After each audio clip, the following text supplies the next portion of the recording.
It's sometimes for me to say, it's not a small majority, it's a convincing, formidable, strong government we're talking about. We need a strong, stable government to run this country and save the country. Well, Ibrahim Suffian is the director of the Merdeka Center, an independent Malaysian research firm. He joins us now live from Kuala Lumpur. Thanks so much for your time. First, do you expect Anwar Ibrahim to pull this off? Will he become Prime Minister of Malaysia, even in the coming days? Well, these developments that we're seeing unfolding today has been in the political rumor mill in Kuala Lumpur for the last couple of weeks. A lot of people didn't anticipate that it was going to happen today.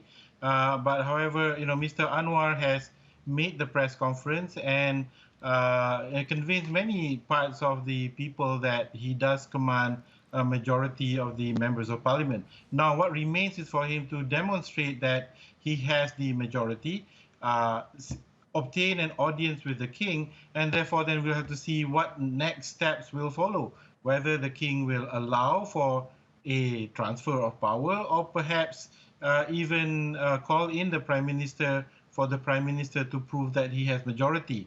Now, I think in the Malaysian system, it is a possibility that the prime minister could dissolve the parliament and call for snap elections. Right. So what do your instincts tell you will happen? Will this go the way Anwar Ibrahim wants, or will we have to see snap elections, or are there other spanners in the work that could derail this plan? I think there are, other possibilities that can unfold because, it is a much more fragmented political scenario here in Malaysia. There are many political parties, neither one of which has a majority. So I presume that in the background of all of this, there is intense negotiations and enticement to get people to really come over and confirm their support for Mr. Anwar.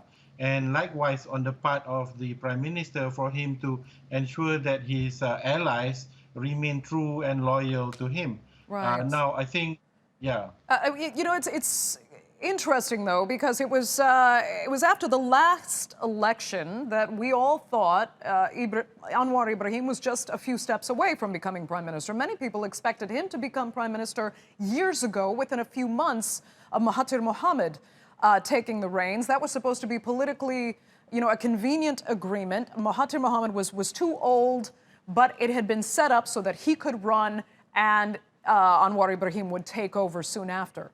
It's been years now, and it hasn't happened that way. What went wrong? Was it just all about the political maneuverings actually behind the scenes that have thrown this off the rails? Well, I think in part it is the political maneuverings that is going behind the scenes, and also the elite power play between, the traditional power brokers in the country and the political leaders that command political parties in the country. But I think, underlying all of this is the ethnic politics of the country. Now, Mr. Anwar is seen more as a multicultural, more liberal leader, whereas the parties that are currently ruling Malaysia is slightly more conservative, more nationalistic in their outlook, and draw support from the majority Malay Muslim electorate. So there is a contestation between a multicultural Malaysia and a more Malay Muslim dominated Malaysia. And Mr. Anwar belongs to the other aspect, and the other forces are with the more conservative Malay Muslim majority, and Mr. Anwar is caught in between. Very interesting. I mean, and on that, there could be another potential spanner then in the works from what we're understanding, especially from those very conservative elements in society there. We know the king pardoned Anwar Ibrahim for his conviction on those sodomy charges, charges that many believe were politically motivated. Now that pardon is actually being rather controversially challenged by a member of the public who actually just won the right to challenge that pardon yesterday. What is going on there? Well, I think there are people within the political arena that's trying to find ways to stop Mr. Anwar's political career. And this has been the story of Anwar Ibrahim's, political life, at least for the last 2 decades. And so this is not going to end anytime soon.